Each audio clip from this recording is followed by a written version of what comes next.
Hello everyone. तो हम लोग कर रहे थे क्या, लूसेंट बुक को कर रहे थे हम लोग। और ये चैप्टर नंबर 8 है। फिजिक्स जो है वो हमारा चैप्टर है, उसके अंदर जो है चैप्टर 8 विस्कोसिटी हमारा एक चैप्टर है, उसको कर रहे थे हम लोग। तो सरफेस टेंशन तक तो हो गया था, अब विस्कोसिटी करते हैं। विस्कोसिटी फोर्स क्या होता है? The force which opposes the relative motion between the different layers of liquid और gases is called viscous force. ठीक है, तो ऐसा force which opposes the relative motion between the different layers of liquid और gases is called viscous force.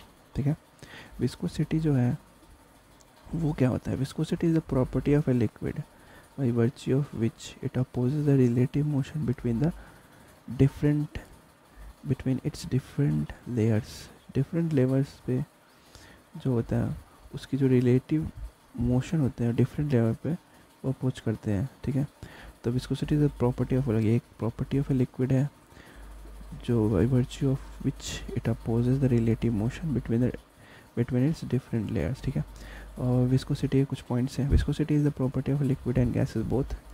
ठीक है, ये तो ठीक है कि विस्कोसिटी जो है वो प्रॉपर्टी है लिक्विड्स एंड गैसेस का। Viscosity of a liquid is due to cohesive force between its molecules. Okay, second point. Viscosity of a gas is due to diffusion of its molecules from one layer to another layer. वो diffusion के कारण होता है।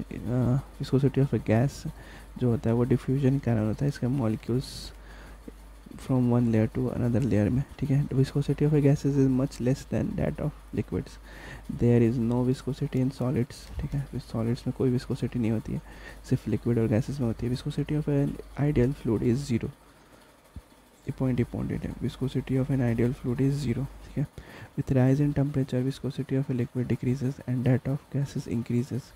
तो temperature के rise में जो viscosity होती है वो लिक्विड में डिक्रीज़ होती है और गैसेस में इंक्रीज़ होती है।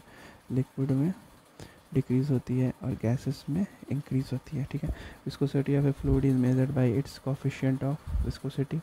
It's SI unit is decapoise. ठीक है, केजी पर मीटर सेकेंड और पास्कल।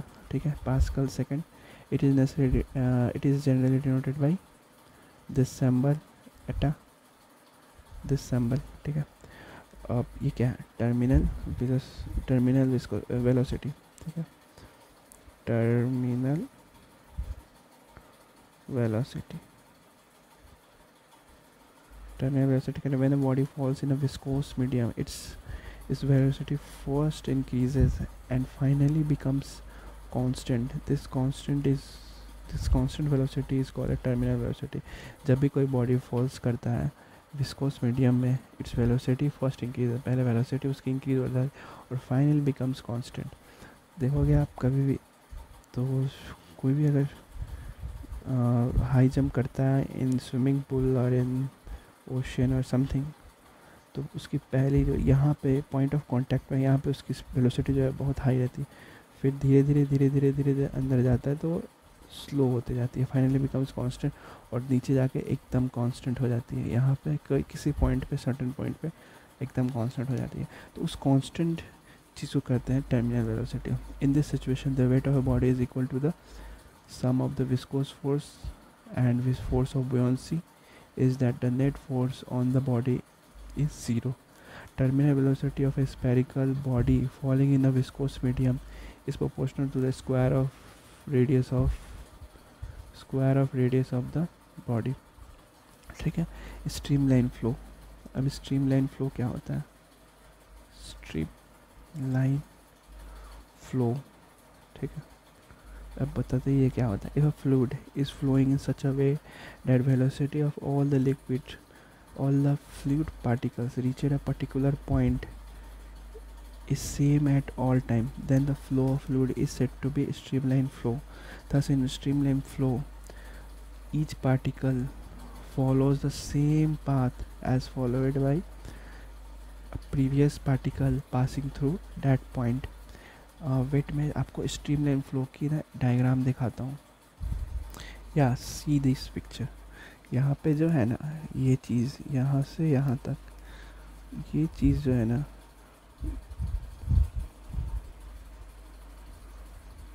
ये चीज़ जो है ना, ये यहाँ से यहाँ तक स्ट्रीमलाइन फ्लो है, ठीक है।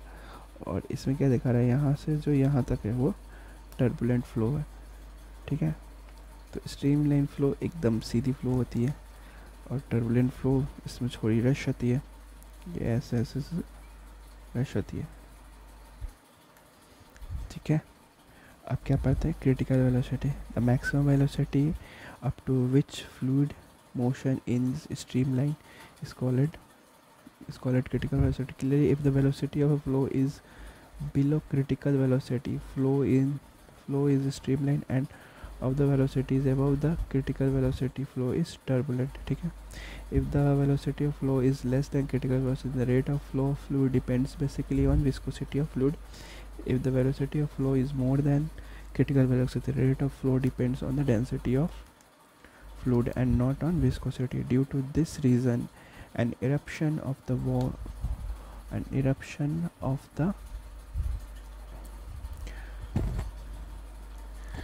क्या होता है, and the eruption of the volcano, the lava coming out of it flows very swiftly although it is very dense, having large viscosity. अब क्या करते हैं, बर्नौलिस थ्योरम। बर्नौलिस थ्योरम क्या कहता है, Bernoulli's theorem according to Bernoulli's theorem, in case of streamline flow of incompressible and non-viscous fluid, ideal fluid, through a tube, total energy, sum of pressure energy, potential energy and kinetic energy, total energy, sum of the unit volume of a fluid is same at all points.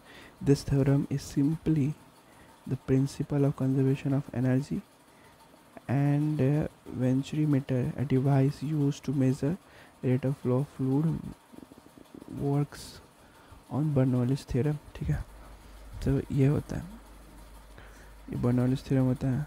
Bernoulli's theorem क्या होता है, streamline flow of incompressible and unviscous fluid through a tube है, तो उसका total energy जो होता है, total energy like pressure energy, potential energy, kinetic energy, इन तीनों एनर्जी का per unit volume of fluid is same at all point, सारे पॉइंट पे इन तीनों एनर्जी का ट्यूब में सारे पॉइंट पे, ये मान लो ट्यूब है, तो इसमें से जो फ्लो हो रही है लिक्विड, सारे पॉइंट पे टोटल एनर्जी और ये जो सारे पॉइंट्स हो गए वो सेम हो गए, volume of a fluid is same at all points. और इसी थ्योरम को simply the principle of conservation of energy कहते हैं, और वेंचुरोमीटर डिवाइस को यूज़ करते हैं to measure the rate of flow of fluid, works on Bernoulli's theorem, ठीक है। अब नेक्स्ट टॉपिक जो है वो हमारा है इलास्टिसिटी, वो नेक्स्ट वीडियो में पढ़ेंगे। Till then thank you for subscribing this channel, और लाइक शेयर सब्सक्राइब करते रहना और शेयर कर दो। Thank you, have a good day.